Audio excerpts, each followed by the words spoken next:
Asia Cup 2022 22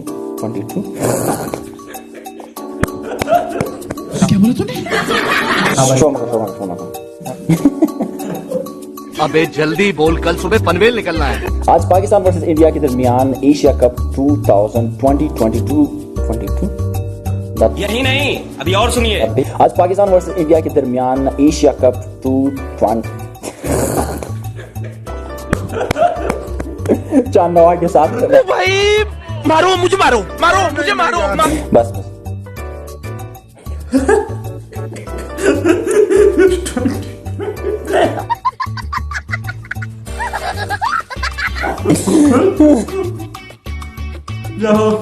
बस relax. तो कल सही खबर आता को है मियान 2020 मैच। Hi bye. माधवरी शोर मत करो। तब को लेकिन हम जी उन कली न कीने वो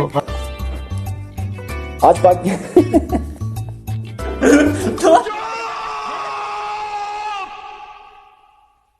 चुप हो जाओ। Bye bye tata good bye गया।